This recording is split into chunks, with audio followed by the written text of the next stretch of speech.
찬양 감사합니다. 이게 참 제가 좋아하는 찬양인데 감사합니다. 할렐루야. 옆에 계신 분들과 한번 반갑게 인사하겠습니다. 오늘 날씨도 좋고 여기 창문을 여니까 더 환해서 좋은데요. 자, 반갑습니다. 잘 오셨습니다. 같이 인사하겠습니다. 네, 다시 한번 인사하겠습니다. 이쪽도 인사해 주시기 바랍니다. 주님의 이름으로 축복하고 사랑합니다. 네, 주님의 이름으로 축복하고 사랑합니다. 네, 다들 잘 지내셨죠? 네, 이제 5월이 중순을 지나서 후반을 향하고 있다는 게 정말 믿어지지 않습니다. 눈 감으면 한 달이 이렇게 슉 지나가는 듯한 이런 느낌인데, 그래도 이번 주는 날씨가 좋다고 합니다. 막 비 오고 좀 추웠었는데 이제 85도까지도 가고, 저희들이 이제 다음 주 수련회 가는데 수련 때도 날씨가 정말 좋다고 하니까 기대가 많이 됩니다. 이제 가족 수련회 주제를 이제 주 목사님이랑 같이 상의하면서 푸른 초장 쉴만한 물가라고 잡았습니다. 이게 어디 말씀이죠?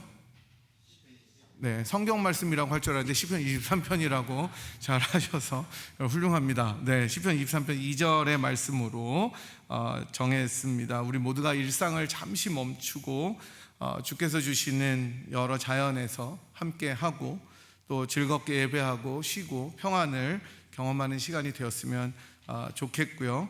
여러분께서 계속 기도해 주시고 또 오실 분들이 있으면 함께 초청해 주셔서 가실 분들 같이 또 동참하도록 그렇게 권면해 주셨으면 좋겠습니다. 아까 우리 주목사님께서 기도하셨지만 5월은 참 많은 행사가 있는 달입니다. 가정의 달인데 가정의 달에 이런 생각을 해봤습니다. 왜 하나님께서 우리들 모두 서로를, 그러니까 작게는 여러분들 부부, 가정, 그 다음에 좀 더 넓게는 우리 분이엘 공동체를 한 가족으로 묶으셨을까라는 생각을 해봤어요.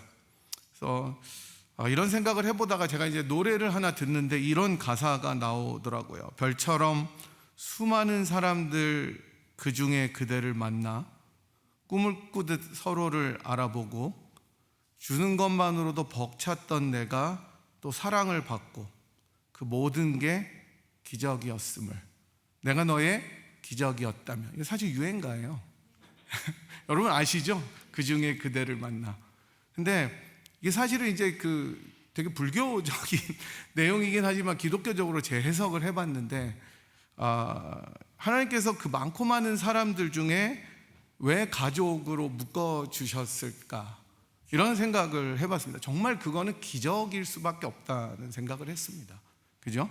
여러분 한번 옆에 보세요. 다 지금 부부끼리 앉아있거나 가족끼리 앉아있는데 인상 쓰지 말고 이렇게 한번 다정하게 바라보시고, 네, 가족으로 내 옆에 있는 사람이 있다는 것은 하나님의 기적이고 선물이다라는 것을 점점 시간이 갈수록 더 깨닫게 되고, 그 다음에 그런 소중함들이 얼마나 감사한 일인지를 깨닫게 되는 것 같습니다. 주님께서 허락하신 그런 한 분 한 분 가족들을 더 사랑하고 섬기고 기도하고 아끼는 우리 모두가 되었으면 좋겠고, 그런 5월이 되었으면 좋겠습니다.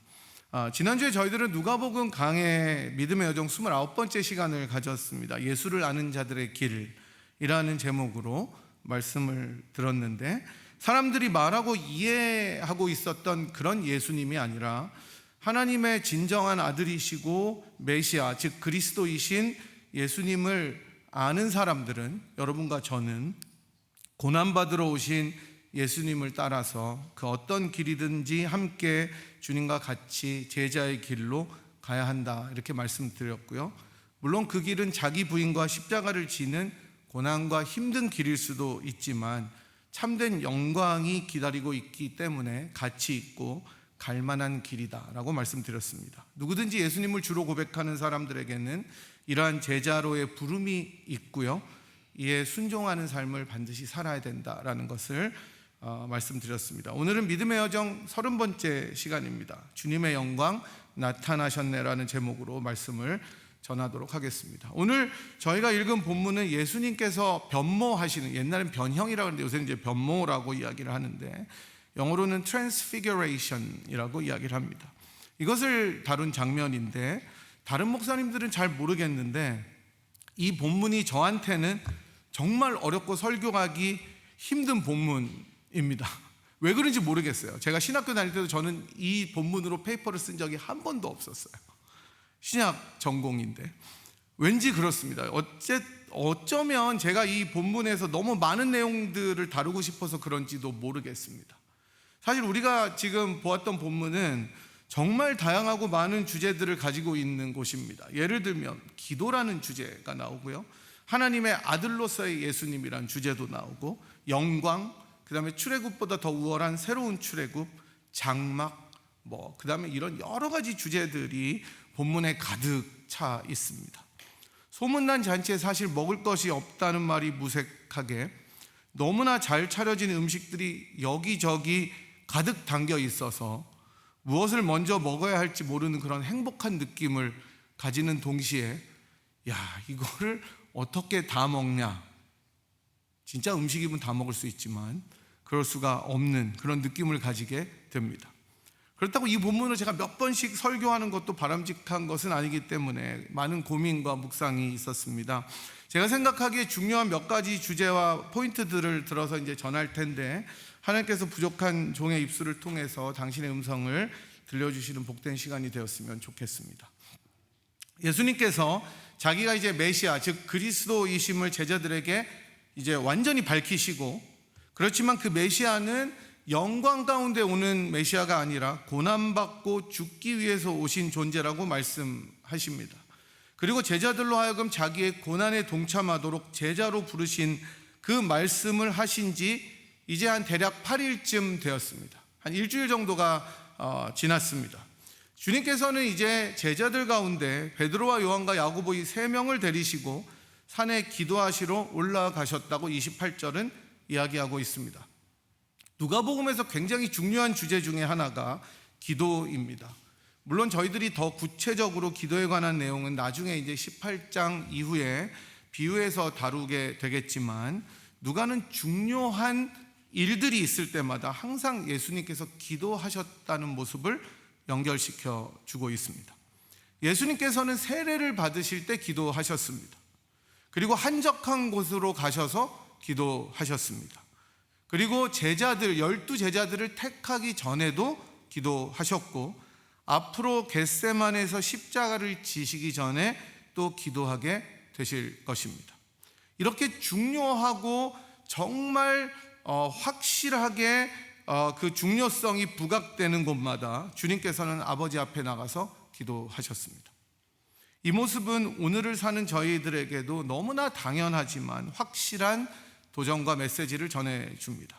인생의 크고 작은 여러 일들을 마주하는 우리는 예수님의 본을 따라 기도해야 된다는 것입니다.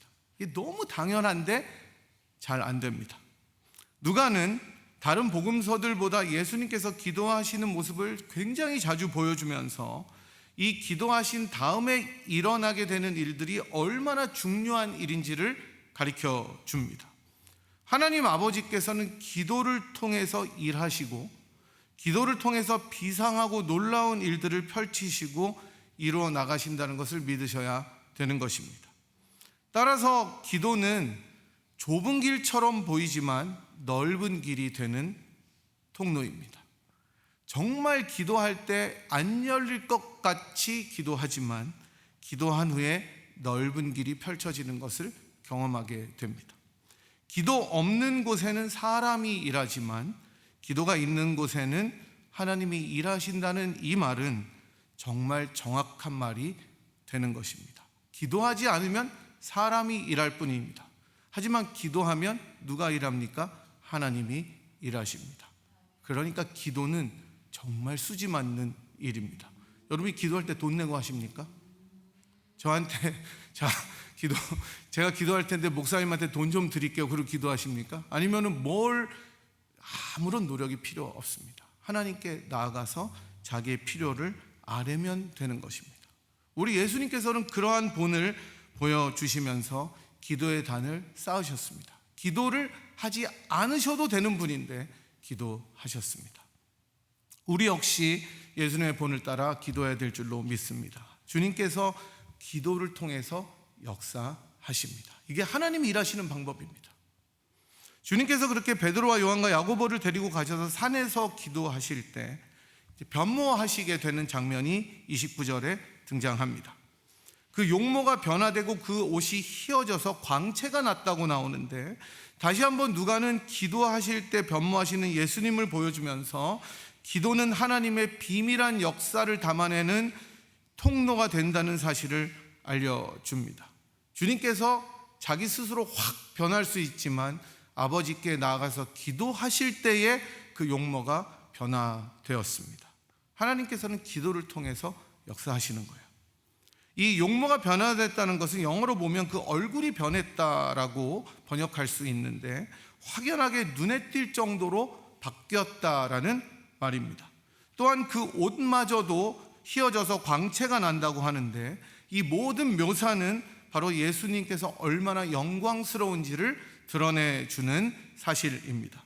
바로 이 부분이 얼마나 누가가 훌륭한 글쓰기를 하는 사람인지를 알려준다라고 저는 생각해 보았습니다. 계속해서 누가가 지금까지 던져왔었던 질문은 헤롯의 입을 통해서 나왔던 질문이었는데, 이 사람은 도대체 누군가라는 이 질문이었습니다.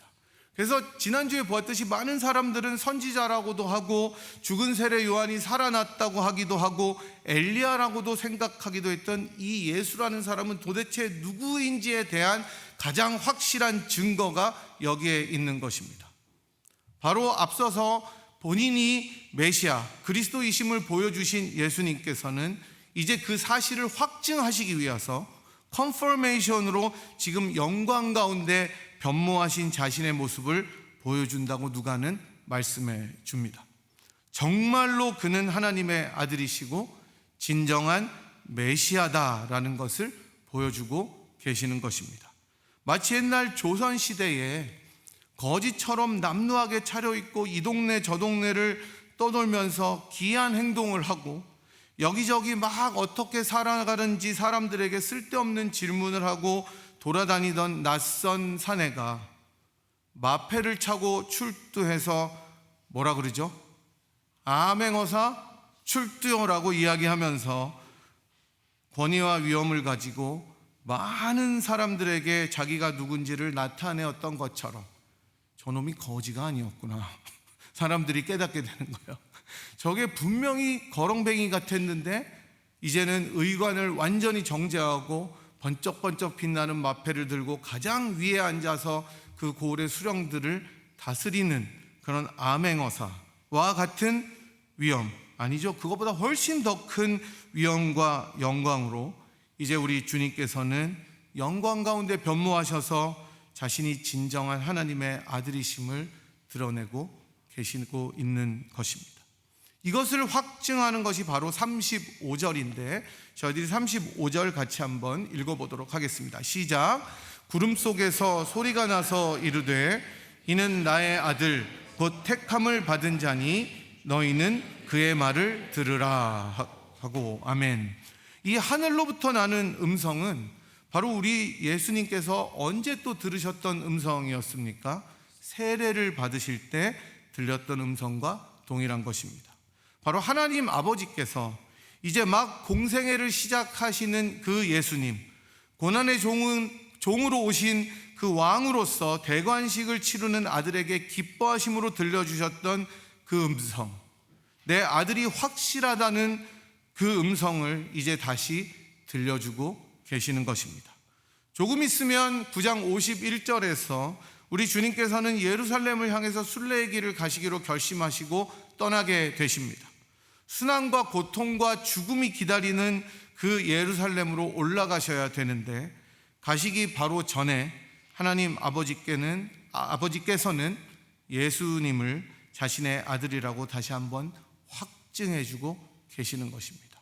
이 순환받고 죽어야 될 자가 내 아들이다, 하나님의 아들이다라고 이야기해 주십니다. 본문에서 하지만 가장 흥미로운 부분은 30절부터 나오는 모세와 엘리야입니다. 이 사람들의 등장인데 이 두 사람이 예수와 함께 영광 중의 이야기를 합니다. 왜 모세와 엘리야가 여기에 예수님께서 영광 중에 변모하셔서 하나님의 음성을 들을 때 함께 있는 것입니까? 왜 이 사람들은 쓸데없이 나타나서 예수님의 영광 중에 같이 동참하고 있는 것입니까? 이 사실을 두고 많은 토론과 견해들이 학자들 간에 있어 왔습니다. 여러 의견들 중에 여러분이 잘 아시고 일반적인 것은 모세는 율법을 대표하고 엘리야는 선지자를 대표하기 때문에 모세와 엘리야가 함께 나타난 것은 율법과 선지자를 말하는 구약의 율법과 선지자의 완전한 성취를 이야기한다는 견해가 있어 왔습니다. 대표적인 견해로 오랫동안 나와 왔지만 현재 대부분의 학자들은 이것보다 조금 더 나은 해석이 있다고 생각하고 저도 이 견해가 적절하다고 생각합니다. 모세와 엘리야 모두는 선지자의 트래디션, 전통 가운데 있다는 견해입니다. 무슨 말인가 하면 모세는 신명기 18장 15절에서 우리가 나인성 과부의 아들을 살릴 때도 이 내용을 다루었는데 이렇게 예언합니다. 내 하나님 여호와께서 너희 가운데 내 형제 중에서 너를 위하여 나와 같은 선지자 하나를 일으키시리니 너희는 그의 말을 들을지어다 라고 하면서 자기를 선지자로 지칭합니다. 즉 앞으로 오게 될 위대한 선지자 예수님을 궁극적으로 가리키고 있는 것입니다. 나보다 더 크고 위대한 선지자가 오는데 그의 말을 들으라. 이 하나님이 하신 말씀이랑 똑같아요. 그의 말을 들으라 라고 이야기합니다. 그러면서 자기를 선지자로 지칭하죠. 엘리야는 어떻습니까? 먼저 엘리야가 예수님의 변모에 등장한 것은 첫 번째로 예수님이 엘리야가 아니라는 사실을 보여줍니다. 많은 사람들이 예수님을 엘리야라고 했는데 엘리야가 아닌 거죠. 예수님이 엘리야랑 얘기하니까 예수님은 엘리야가 아닙니다. 하지만 그것보다 더 중요한 것은 엘리야는 당시 사람들에게 미래에, 즉 종말론적으로 오게 될 인물, 하나님이 가장 끝날에 보내시는 선지자로 생각이 되었습니다. 그래서 말라기 4장에서 4장 5절 6절은 이렇게 엘리야에 대해서 이야기합니다. 보라, 여호와의 크고 두려운 날이 이르기 전에, 여호와의 크고 두려운 날은 말리를 이야기합니다. 내가 선지자 엘리야를 너희에게 보내리니 그가 아버지의 마음을 자녀에게로 돌이키게 하고 자녀들의 마음을 그들의 아버지에게로 돌이키게 하리라. 돌이키지 아니하면 두렵건대 내가 와서 저주로 그 땅을 칠까 하노라 하시니라. 이런 점에서 보면 모세와 엘리야 둘 모두는 예수님께서 바로 예언이 되었던 가장 큰 하나님의 선지자일 뿐 아니라 종말론적 구원자라는 것을 대표적으로 보여주는 인물이라는 것입니다. 예수님이 바로 그런 분이라는 것을 시각적으로 뚜렷하게 보여주고 있습니다. 아마 이 장면을 읽고 있는 당시의 독자들은 우리들보다 훨씬 더 이런 이해가 깊었기 때문에 아, 예수가 바로 이런 사람이었구나를 깨달았을 것 같습니다. 하지만 누가가 예수님의 변모 사건에서 가장 중요하게 공을 들여서 심혈을 기울여서 쓴 것이 31절입니다. 우리가 31절 같이 한번 읽어볼까요? 짧은데 다시 같이 한번 읽어보겠습니다. 시작. 영광 중에 나타나서 장차 예수께서 예루살렘에서 별세하실 것을 말할세. 여기서 가장 중요한 부분은 별세라는 단어입니다. 별세가 뭐예요? 사실 우리나라는 이제 나이가 많아서 돌아가시는 것을 별세한다 이렇게 이야기를 해서 한국에 한때는 별세의 신학을 하시는 목사님도 계셨었습니다. 근데 이걸 영어 성경으로 보면 별세라고 안 나와 있고 departure이라고 나와 있습니다. 여러분 departure가 뭐죠? 에어포트에 가면 나오죠. departure, arrival. 출발이 출발. 떠난다는 겁니다. 그러니까 떠난다는 말인데 이 죽은 것을 조금 더 완곡하게 표현한 것이 떠난다는 거죠. 우리도 그러잖아요. 저 세상으로 떠난다. departure이라고 이야기를 하고 우리는 그것을 훨씬 더 직접적으로 별세라고 이야기를 했습니다.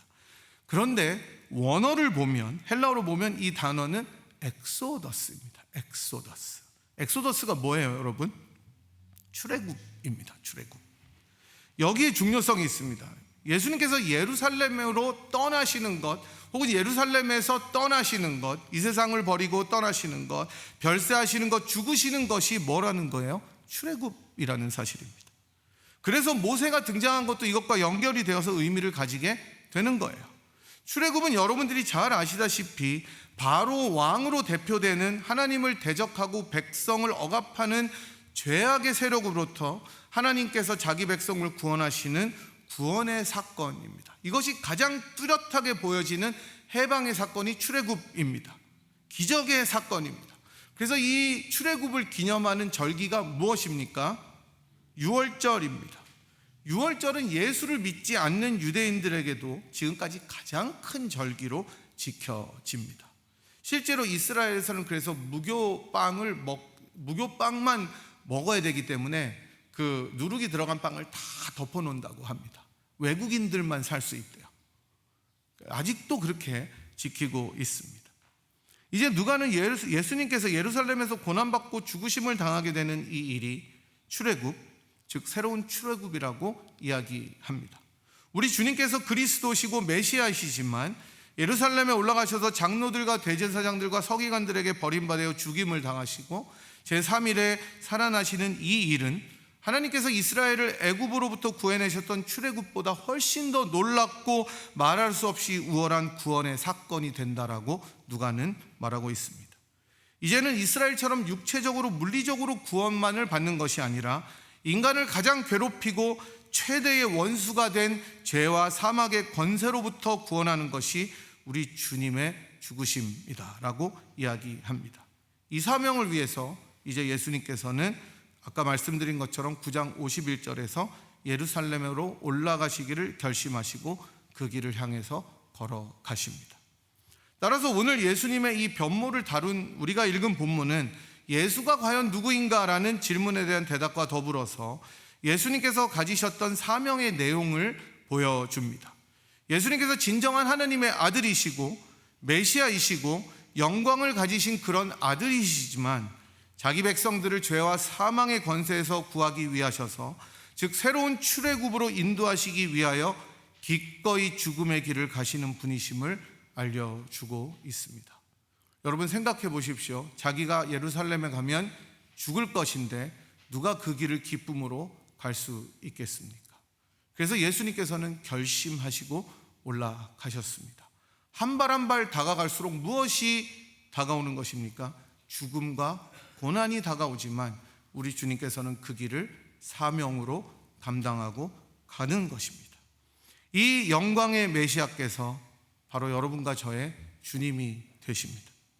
하나님의 영광의 광채이신 그분이 그 누구도 범접할 수 없는 위대한 하나님의 아들 모세와 엘리야보다 훨씬 더 뛰어나시고 그 영광이 눈이 부셔서 볼 수도 없는 그 아들께서 새 출애굽을 가져오신 하나님의 그리스도께서 저와 여러분의 주님이 되신다는 것입니다.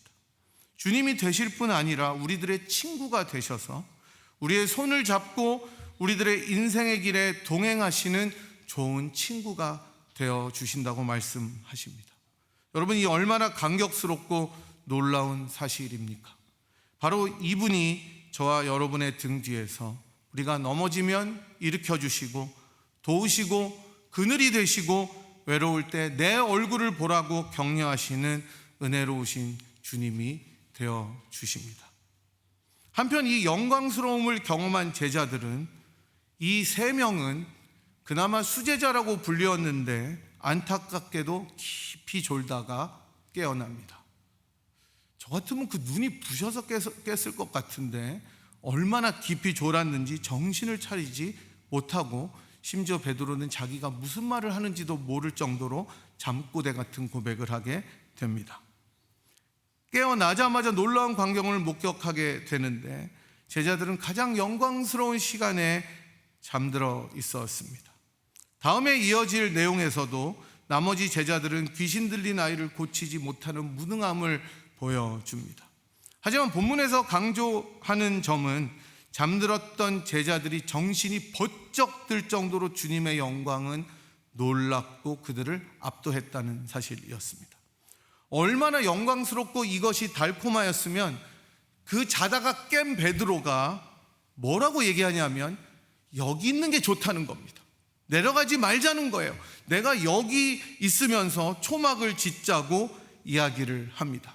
그 영광이 얼마나 놀랍고 달콤하고 기쁘고 자기가 이 세상 것과 비교할 수 없으면 나 그냥 여기 있을래요. 나 안 내려갈래요.